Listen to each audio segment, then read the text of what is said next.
Hello વિદ્યાર્થી મિત્રો, હું પાટણ પબ્લિક સ્કૂલ વતી ચેતન સર બધાનું ડિજિટલ ક્લાસરૂમમાં સ્વાગત કરું છું.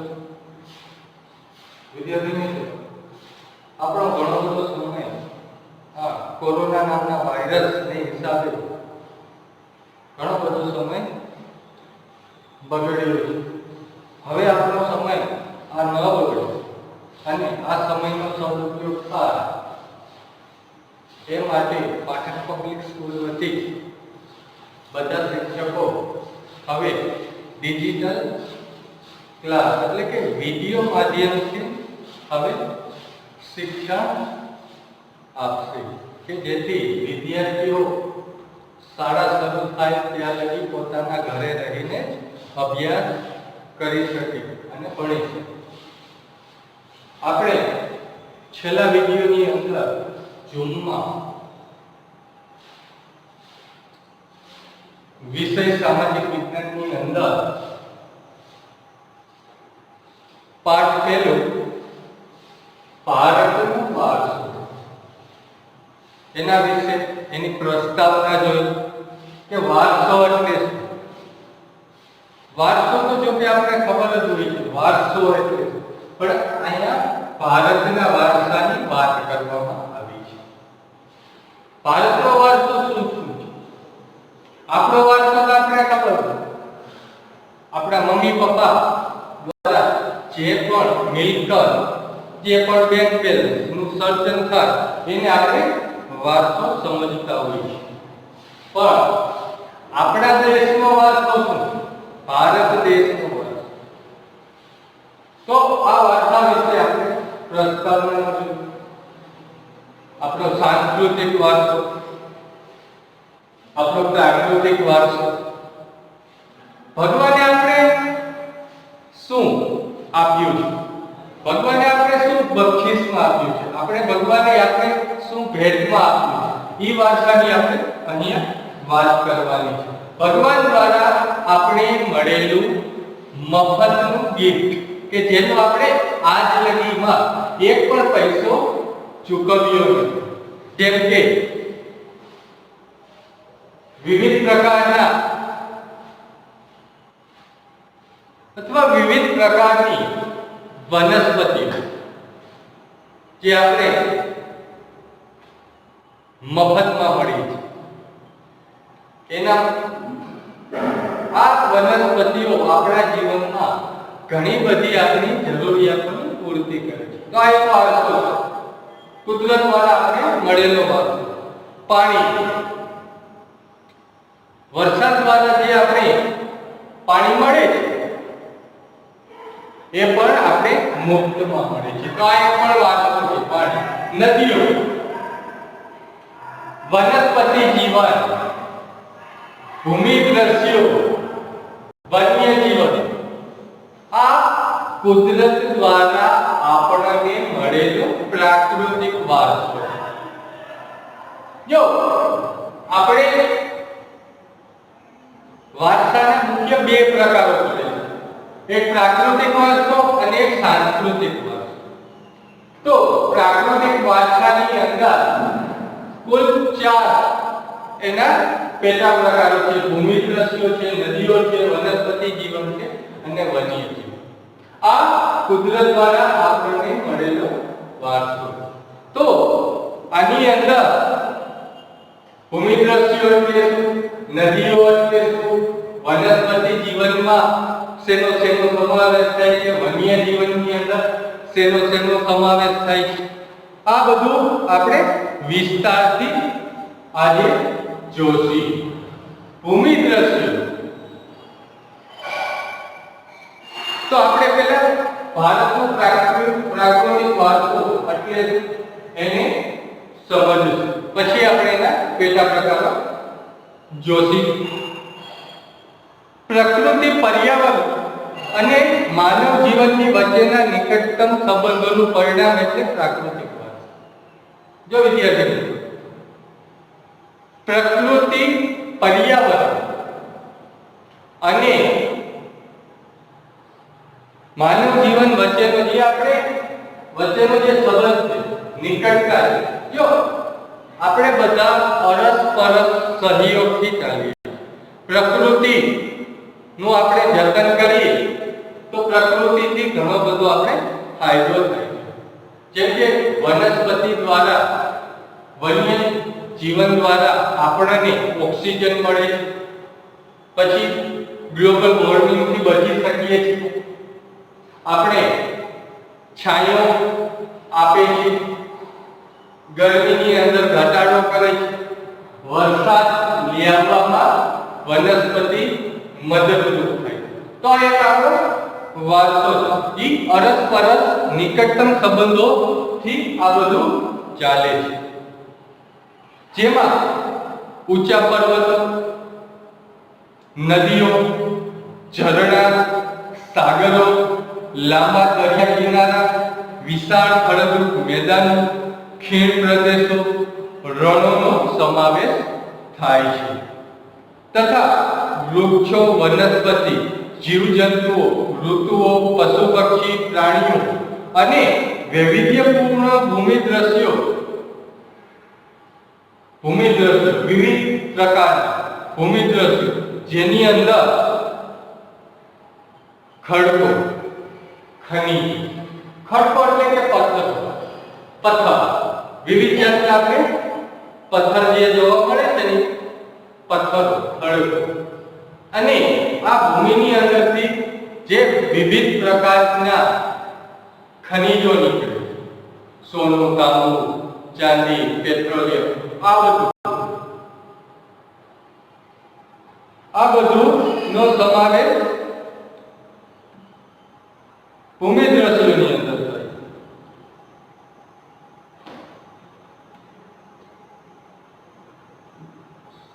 આપણે સૌ પ્રકૃતિના સંતાન છીએ. પ્રકૃતિએ આપણી, જો આપણે પ્રકૃતિમાંથી બની, પ્રકૃતિ આપણી પાલનહાર.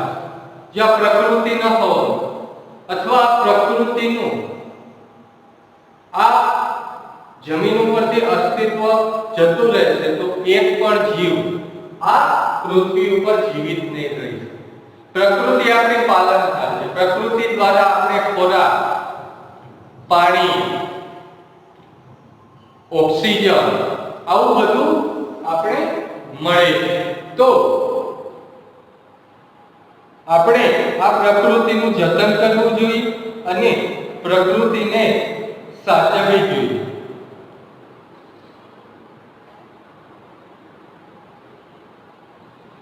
પ્રકૃતિ સાથેનો આપણો વ્યવહાર શ્રદ્ધાપૂર્વક હોવાને ઉદાહરણ પંચતંત્રની વાર્તા અને બૌદ્ધ ધર્મની જાતક કથાઓમાં જોવા મળે. જો પ્રકૃતિ, આપણે પ્રકૃતિના પૂજક છીએ, પ્રકૃતિને આપણે પૂજીએ છીએ. આપણે વર્ષની અંદર ઘણા બધા એવી તિથિઓ આવે છે, એવા વાર આવે જ્યારે આપણે વડલાની, પીપળાની, ઘણી બધી એવી વનસ્પતિઓ છે જેની પૂજા કરીએ છીએ. તો આપણે આ પ્રકૃતિને માન આપીએ, આપણે એનું સન્માન કરીએ છીએ. આપણે એવું ફલિત કરીએ છીએ કે આપણે, તમે છો તો જ અમે છીએ. એટલે આપણે એને માનપૂર્વક, આદરપૂર્વક, સન્માનપૂર્વક એની શ્રદ્ધાપૂર્વક આપણે એનું પૂજન કરીએ છીએ, અર્ચન કરીએ છીએ. અને જો આપણે ઘરે ઘણા બધા પ્રસંગોની અંદર પ્રકૃતિ દ્વારા ઘણું બધું ઉત્પાદિત વસ્તુનો ઉપયોગ થાય છે. જેમ કે સારું નવું વર્ષ આવવાનું હોય ત્યારે આપણે આપણા ઘરના તોરણ બનાવીએ છીએ. તો એ પ્રકૃતિ પાસેથી આપણે એ પાન મેળવીએ. તો પ્રકૃતિ આપણે મુક્તમાં ઘણું બધું આપે છે. તો આ વન્ય જીવોનું વન્ય વનસ્પતિ જીવનનું આપણે જતન કરવું જોઈએ, એનું પાલન, એના પોષક બનવું જોઈએ. આપણે બને તેટલું વનસ્પતિને નુકસાન પહોંચેવું કરવું જોઈએ. જો પહેલાના સમયમાં જ્યારે એલોપેથિક દવાઓ નહોતી ત્યારે આપણું શરીર માંદું પડતું, આપણે ગમે તે બીમારી થતી ત્યારે આપણે પ્રકૃતિ પાસે જતા, જેમાંથી ભારત દેશે ખૂબ જ મોટી એક એમ કહેવાય ને કે આયુર્વેદિક પદ્ધતિ, આયુર્વેદિક વિજ્ઞાન ઊભું કર્યું અને પ્રકૃતિ દ્વારા આપણે એ રોગો ઉપર કાબુ મેળવ્યો. હજી પણ ભારત દેશની અંદર આયુર્વેદિક દવા ખૂબ જ મોટા પ્રમાણમાં લોકો ઉપયોગ કરે છે અને એલોપેથિક દવાથી જે આ પ્રકૃતિ પાસેથી મેળવવામાં આવેલી ઔષધિય દ્વારા જે દવાઓ બને એનાથી બીમારી ખૂબ જ વહેલી કવર થઈ જાય છે. તો આપણે આજે ભારતનો પ્રાકૃતિક વારસો, જેની અંદર પહેલું છે ભૂમિદ્રશ્ય. ભૂમિદ્રશ્ય એટલે એના વિશે અભ્યાસ કરવાનો છે. તો હવે વિદ્યાર્થી મિત્રો, આપણે ભારતના પ્રાકૃતિક વારસામાં પ્રથમ છે ભૂમિદ્રશ્ય. તો આ ભૂમિદ્રશ્યને વિસ્તારથી જોશું. ભૂમિદ્રશ્યની અંદર શેનો સમાવેશ થાય છે? ભૂમિદ્રશ્ય એટલે શું? ભૂમિ આકારો પર અનેક ભૂમિદ્રશ્યોનું સર્જન જોવા મળે. જો ભૂમિ, બધી જગ્યાએ ભૂમિ એટલે કે આ ધરતી, આ જમીન સરખી નથી. અમુક જગ્યાએ ઢોરાવાળી છે, અમુક જગ્યાએ ફ્લેટ છે, અમુક જગ્યાએ ખૂબ જ ઊંચી છે. જેમ કે એક્ઝામ્પલ તરીકે લઈએ તો ભૂમિદ્રશ્યોની અંદર આપણો હિમાલય કેટલો ઊંચો છે? એની અંદર એની મેન જે ઊંચાઈ છે કે જ્યાં 12 મહિના બરફ જામેલો હોય. એ જ રીતે આપણે જોઈએ તો આપણું ગુજરાત, તો ગુજરાતની અંદર ભૂમિ બધી જગ્યાએ સરખી નથી. ભૂમિની અંદર ઘણી બધી વિવિધતા રહેલી છે. અમુક જગ્યાએ ભૂમિની અંદર નાની નાની નદીઓ હોય છે. નાની નાની નદીઓમાંથી મોટી મોટી નદીઓનું સર્જન થાય છે. ઘણી બધી જગ્યાએ જંગલો આવેલા છે, ઘણી બધી જગ્યાએ ખીણો આવેલી છે. તો આ ભૂમિની એક વિશેષતા છે, એક વિવિધતા છે. ભૂમિ બધી જગ્યાએ સરખી હોતી નથી. અમુક ભૂમિઓ ખેતી માટે અનુકૂળ હોય છે કે જેમાંથી ખેડૂત દ્વારા ખેત ઉત્પાદન મેળવાતું હોય છે. અમુક ભૂમિ બંજર હોય છે કે જેની અંદર કંઈ થતું જ નથી. એવી ભૂમિ હોય છે દરિયા કિનારા, કે જ્યાં દરિયા કિનારાની નજીકની ભૂમિ ભાગોમાં નારિયેળી સિવાય લગભગ બહુ બીજી વનસ્પતિનો વિકાસ થઈ શકતો નથી. ખેતી પાકો જોઈએ એવા લઈ શકાતા નથી. તો આ જમીનની વિવિધતાઓ. તો આ ભૂમિદ્રશ્યની અંદર આપણે વિવિધ ભૂમિઓના આકારો, ભૂમિ બધી જગ્યાએ અલગ અલગ આકારોમાં જોવા મળે છે. હિમાલયમાં અનેક પ્રકારની ઉપયોગી વનસ્પતિઓ, ખનિજો, અવનવા પશુ પંખી અને શિખરો બરફથી છવાયેલા છે. તેનાથી મોટી નદીઓ બારેમાસ ભરપૂર પાણીથી સમૃદ્ધ જોવા મળે છે. જો હિમાલયની અંદર શિયાળાની અંદર હિમવર્ષા થાય, કચ્છ બધો બરફ પર્વત ઉપર જમા થાય અને જેમ પછી ઉનાળાની અંદર ગરમીમાં વધારો થતો છે તેમ આ બરફ ઓગળે અને એનું પાણી થાય અને નદીઓની અંદર વહે. તો જો ભારતની ઘણી બધી નદીઓ 12માંથી, જો 12માંથી નદીઓ એટલે કે 12 મહિના જે નદીઓની અંદર પાણી હોય.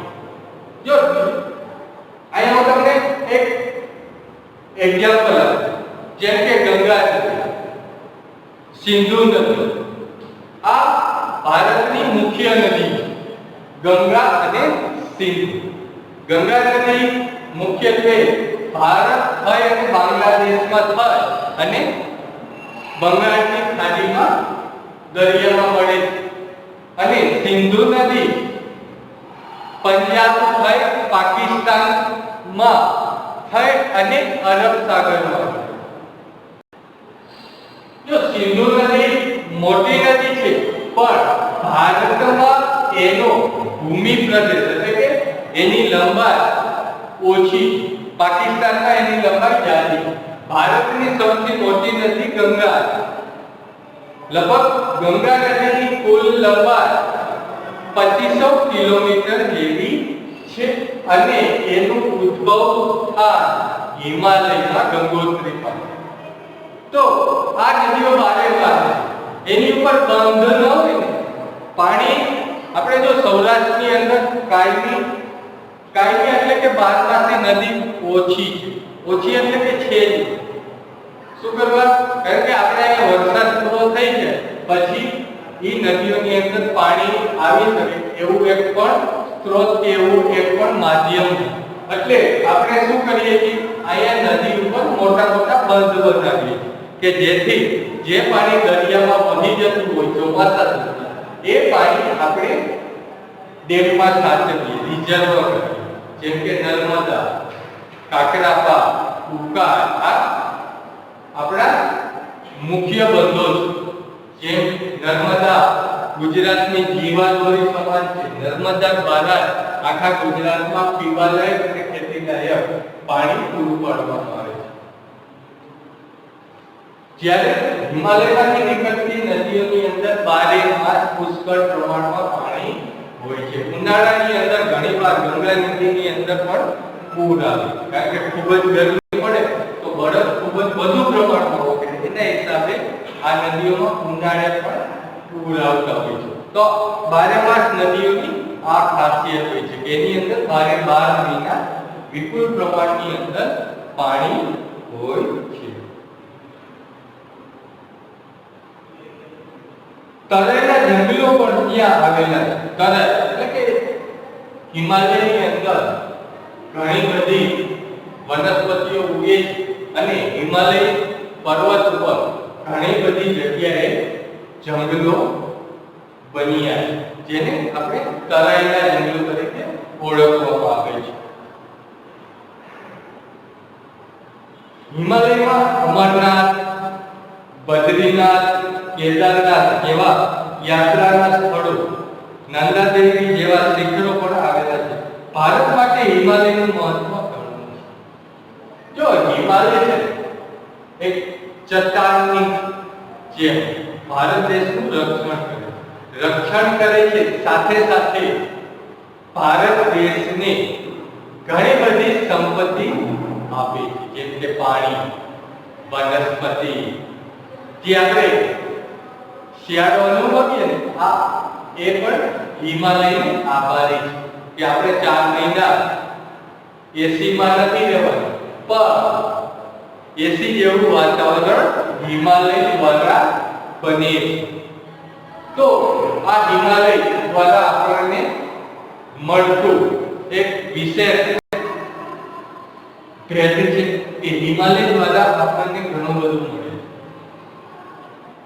હવે આપણે ભારતના પ્રાકૃતિક વારસામાં નદીઓ વિદ્યાર્થી મિત્રો, નદી નામ આવે એટલે બધાને ખબર જ હોય છે નદી શું ઉપયોગી છે, નદીનું મહત્વ શું છે. નદી ન હોય તો આ માનવ જાતિનું થાય છે. જો નદીઓ છે આપણી પાલનહાર છે, આપણી માતા છે. આપણે નદીને માતાનું બિરુદ આપ્યું.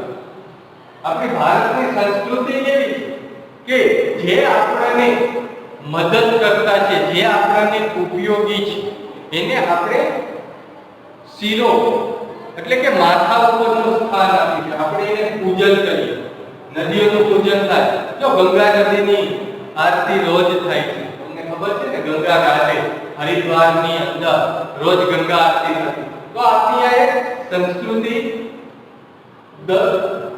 સંસ્કૃતિ એવી છે કે જે આપણે નદીઓને આટલું માન સન્માન. નદીઓ છે તો જ આપણું જીવન છે, નદીઓની અંદર જ્યારે પાણી સુકાઈ જશે તો આપણું જીવન પણ સુકાઈ જશે.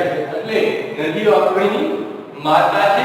નદીઓ છે તો જ આપણને આપણા ઘરની અંદર પાણી છે. પ્રાચીન કાળથી નદીઓ પ્રાકૃતિક માર્ગ પૂરો પાડતી રહી છે. ભારતીય સંસ્કૃતિ સિંધુ અને રાવી નદીના કિનારે પાલન પોષણ પામી.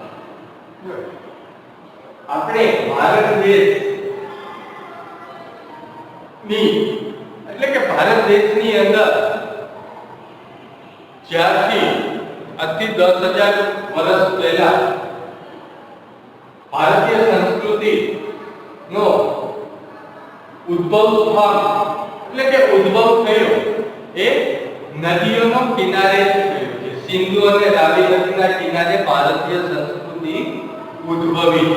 તો જેમાંથી આપણે ઉદ્ભવ્યા છે ઈ નદીઓને તો માન આપવું જ પડે, એનું સન્માન કરવું જ પડે, એનું જતન કરવું જ પડે. શું કરવા? કેમ કે નદીઓ દ્વારા તો આપણે બન્યા, એના પાણી દ્વારા આપણે અનાજ પકવ્યું કે જેથી આપણે ખોરાક મેળવી શકીએ. તો આપણી પાલનહાર છે, આપણી માતા છે. તો આ નદીઓને આપણે માન આપવું જોઈએ, નદીઓની સાચવણી કરવી જોઈએ, નદીઓ દૂષિત થતી બચાવવી જોઈએ. સિંધુ, ગંગા, યમુના, સરસ્વતી, નર્મદા, ગોદાવરી, કૃષ્ણા, કાવેરી જેવી લગભગ બધી જ નદીઓએ ભારતના લોકજીવન પર ખૂબ જ મોટી અસર છોડી છે. ખૂબ જ મોટી એની અસર છે. આના વગર જીવન શક્ય નથી. અત્યારે ભારત દેશની અંદર 50% જે ખેત પેદાશો બને છે ને 50% જે આ નદીઓમાંથી ક્યાંક કેનાલ દ્વારા ક્યાં નદીઓના ફળદ્રુપ જે ગંગા નદી, સિંધુ નદી, કાવેરી નદીના ફળદ્રુપ જે જમીન માર્ગો બનેલા છે, ફળદ્રુપ મેદાનો બનેલા છે, એમાં ખેતી કરી અને 50 થી 60% જેવી આપણે ખેતીમાં જે તે કોમોડિટી વસ્તુનું ઉત્પાદન કરીએ છીએ. કપાસ છે, મગફળી છે, શેરડી છે, ચોખા છે, કઈ બધી એવી વસ્તુઓ છે, ચીજ વસ્તુઓ છે જે આપણે રોજિંદા જીવનમાં આપણે ખોરાકનો ઉપયોગ કરીએ છીએ. એવી વસ્તુઓ, એવી ચીજ વસ્તુઓ આપણે આ નદીના પાણીમાંથી આપણને મળે છે. જો આ પાણી ન હોય તો આપણે ખાવાના પણ સાસા પડી જાય, ખાવાનું આપણે મળે નહીં અને ભૂખમરો લોકો ભૂખથી મરવા માટે ખાવાનું ન મળે તો લોકોને શું થાય? ભૂખમરો આવે. ભૂખમરામાં લોકો ઘણા બધા હોમાય છે. પીવાનું પાણી, વપરાશનું પાણી, સિંચાઈ, વીજળી, ખેતી, જળમાર્ગ જેવી આપણી મહત્વની જરૂરિયાતો સંતોષવામાં નદીઓનું સ્થાન અગ્રણી છે. તે ઉપરાંત માટીના વાસણો, મકાનો, લીપણ તથા ઉદ્યોગોના વિકાસ માટે પણ માનવીએ નદીના પાણી પર આધારિત રહેવું પડે છે. નદીઓએ ભારતીય પ્રજા જીવનને સમૃદ્ધ બનાવ્યું છે. આપણી સંસ્કૃતિમાં પ્રાચીન કાળથી નદીઓ, નદી કિનારાના ઉત્સાહ અને સંધ્યાના વિવિધ ભૂમિ દ્રશ્યો દ્વારા ભરપૂર સૌંદર્ય, ક્લાસસૂટ અને કૌશલ્યનો વિકાસ પણ આ પ્રકૃતિના વારસામાંથી જોવા મળે છે. તેથી જ આપણે નદીને લોક માતાનું બિરુદ આપ્યું. લોકોની માતા, આપણી બધાની માતા, લોક માતા. નદીઓને વિદ્યાર્થી મિત્રો આ પોઈન્ટ નોટ કરજો. નદીઓને ભારત દેશની અંદર શેનું બિરુદ આપવામાં આવ્યું છે? એમસીક્યુ, ખરા ખોટા જોડકાની અંદર આવા પ્રશ્ન એક માર્કમાં આવી છે. નદીઓને ભારત દેશની અંદર લોક માતાનું ઉપનામ આપવામાં આવ્યું છે. હવે આપણે ત્રીજો મુદ્દો છે વનસ્પતિ જીવન. વનસ્પતિ જીવન. ભારતની પ્રજા આદિ સમયથી પર્યાવરણ પ્રેમી રહી છે. જેની સાક્ષી તેનો વૃક્ષ પ્રેમ, પુષ્પ પ્રેમ, છોડવા પરત્વેનો એટલે કે છોડવા પ્રત્યેનો આપણો આદર ભાવ દર્શાવે છે. માણસ, પ્રાણી, પશુ પક્ષીઓના આહાર માટે વનસ્પતિ પર આધાર રાખવો પડે. ભારતમાં વડ, પીપળો, તુલસી વગેરેની પૂજા ધૂમધામથી કરવામાં આવે છે. વટ સાવિત્રી વ્રતમાં વટની પૂજા કરવામાં આવે છે. અનાજ, કઠોળ, તેલીબિયાંના છોડ, ધન ધાન્યથી લહેરાતા ખેતરો, વન સમૃદ્ધિથી ભરેલા જંગલો અને ઔષધિઓ માટે ઉપયોગી છોડવાઓ આપણે અતિ પ્રાચીન કાળથી આપણા જીવનને સમૃદ્ધ કરતા આવે છે. હળદી, આંબળા, બહેડા, કુંવરપાઠું, અરડુસી, લીમડો વગેરે ઔષધિઓએ તથા મોગરો, ગુલાબ, કમળ, ડબલો, સૂરજમુખી, ચંપો, નિશાચર, જુઈ વગેરે જેવા પુષ્પોએ માનવ જીવનને ખૂબ જ સુવાસિત, નિરામ અને સમૃદ્ધ. નિરામ એટલે કે નિરોગ, સમૃદ્ધ એટલે કે બધી રીતે સમૃદ્ધ. આપણે શારીરિક રીતે સમૃદ્ધ, આર્થિક રીતે સમૃદ્ધ, સામાજિક રીતે સમૃદ્ધ અને રાષ્ટ્રની રીતે પણ સમૃદ્ધ બનાવ્યા છે.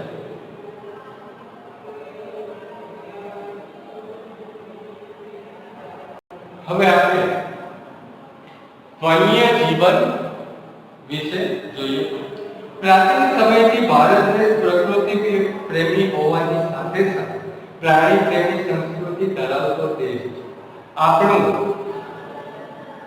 રાષ્ટ્રીય પ્રાણી પાર્ક એ જ સૂચવે છે કે આપણે વન્ય જીવોને પણ એટલું મહત્વ આપીએ છીએ, જે જંગલોની અંદર નિવાસ કરે છે અને જે માણસ સાથે આપણી સાથે રહે છે. એ આપણા પાલતુ પ્રાણીઓ, જેમ કે આપણે ગાય માતા તરીકે પૂજીએ છીએ. હમણાં શ્રાવણ મહિનો આવશે તો શ્રાવણ મહિનાની અંદર ચોથને દિવસે ગામડે ગાયોની પૂજા કરવામાં આવે છે. ગાય અને એને વાછડા ગાયના પાંજરની અંદર લઈ આવવામાં આવે છે અને મહિલાઓ દ્વારા આ ગાયોની પૂજા કરવામાં આવે છે. તો ગાય એટલે કે આપણા પાલતુ પ્રાણીઓ કેટલા આપણા જીવનની અંદર ઉપયોગી છે. એના દૂધ થી જ આપણે બન્યા છીએ. એના દૂધથી આપણા જીવનની અંદર ઘણી બધી સમૃદ્ધિ આવે છે. જેમ કે આપણું શરીર, જેમ આપણા જન્મથી આપણે આપણા માતાના દૂધ દ્વારા મોટા થતા હોય છે. ત્યાર પછી જ્યારે આપણે મોટા થઈએ ત્યાર પછી આ પ્રાણીઓના દૂધ દ્વારા જ આપણે આપણી બધી પૂર્તિ કરતા હોઈએ છીએ. જેમ કે દૂધમાંથી ઘણી બધી વસ્તુ બને, છાશ, માખણ, ઘી, પનીર, ચીઝ. આ બધું દૂધને આધારે છે. દૂધ ન હોય અથવા દૂધ ન બને તો આ બધી વસ્તુઓ આપણા જીવનમાંથી અદ્રશ્ય થઈ જાય. એટલે કે વન્ય જીવોનું આપણા જીવનમાં શું કરવા મહત્વ રહેલું છે. વાઘ, સિંહ, હાથી, ગેંડો, શિયાળ, રીંછ, હરણ, રોજ, સાબર, સસલા, અજગર, સાપ, નાગ, નોળિયા, ઘોવ, સાહુડી જેવા અનેક જીવો આપણે અહીંયા જોવા મળે છે. વિશ્વમાં 80 સિંહો માત્ર ગુજરાતના ગીરના જંગલોમાં જોવા મળે છે. આપણી ધાર્મિક માન્યતાઓમાં લોકોએ કેટલાક વન્ય જીવોને વાઘ, મોર, મગર, ગરુડ વગેરેને દેવી દેવીઓના વાહન તરીકે સ્થાન આપ્યું છે. આપણી રાષ્ટ્ર મુદ્રામાં પણ 4 સિંહ, ઘોડા, હાથી તથા બળદની આકૃતિ મૂકીને તેનું મૂલ્ય આપ્યું છે. ઇમ્પોર્ટન્ટ કે આપણા રાષ્ટ્રીય મુદ્રામાં કેને સ્થાન આપવામાં આવ્યું છે. આપણા રાષ્ટ્રીય મુદ્રાની અંદર કયા પ્રાણીઓને સ્થાન આપવામાં આવ્યું છે, આ પ્રશ્ન પૂછાઈ શકે છે. તો એની અંદર આપણે 4 સિંહો, ઘોડા, હાથી તથા બળદની આકૃતિને સ્થાન આપવામાં આવ્યું છે. આપણે આ વન્ય જીવોના રક્ષણ માટે અભયારણ્ય બનાવ્યા છે. વન અભયારણ્ય, જેમ કે આપણું આ ગીરનું અભયારણ્ય. અભયારણ્ય એટલે કે એવું કે જેની અંદર વસતા ટોટલી જીવોને સરકાર દ્વારા સુરક્ષિત ઘોષિત કરવામાં આવ્યા હોય, કે જેની અંદર માનવ દ્વારા એક પણ પ્રકારની એને નુકસાન થાય એવી એક પણ પ્રવૃત્તિ કરવા ઉપર પાબંદી મૂકવામાં આવી હોય છે. દાખલા તરીકે આપણે જંગલની અંદર જઈ સિંહ કે જે તે પ્રાણીઓ જે જંગલમાં વસે છે એને જોઈ શકીએ, પણ એ વન્ય જીવોને આપણે કોઈ પણ જાતનું નુકસાન પહોંચાડી શકીએ નહીં. આવા વન અભયારણ્યો ભારત દેશની અંદર ખૂબ જ મોટા પ્રમાણમાં સરકારે બનાવ્યા છે અને ટોટલી વન્ય જીવોને સુરક્ષા પ્રદાન કરે છે. કારણ કે વન્ય જીવોનો વર્ષો પહેલા ખૂબ જ મોટા પ્રમાણની અંદર શિકાર થતો, જેથી વન્ય જીવો ઘણા બધા એવા છે કે જે અત્યારે આ પૃથ્વી ઉપરથી લુપ્ત થવાની ઘણી ઉપર છે, કે જેથી વન્ય જીવોને સુરક્ષા પ્રદાન કરી સરકારે એની પેઢી વધારવા માટે કે વન્ય જીવો આ પૃથ્વી ઉપર લાંબો સમય સુધી રહી શકે અને પેઢી દર પેઢી લોકો એને જોઈ શકે લાઈવ, એના માટે વન્ય જીવોના રક્ષણ માટે સરકારે વન્ય અભયારણ્યો ભારત દેશની અંદર ઘણા બધા બનાવ્યા છે. તો વિદ્યાર્થી મિત્રો, આપણે આજે ભારતના વારસાની અંદર ભારતનો પ્રાકૃતિક વારસાની અંદર આપણે ત્યાં એના પેટા પ્રકારો વિસ્તારથી જોયું. હવે આપણે નેક્સ્ટ લેક્ચરની અંદર ભારતનો સાંસ્કૃતિક વારસો જોશું. ત્યાં લગી આ વિડિયો આપણે ધ્યાનથી 2 થી 3 વખત સાંભળવાનો છે. આપણે રોજ અભ્યાસ પાછળ હવે 2 થી 3 કલાક ફરજિયાત કાઢવી જોશે.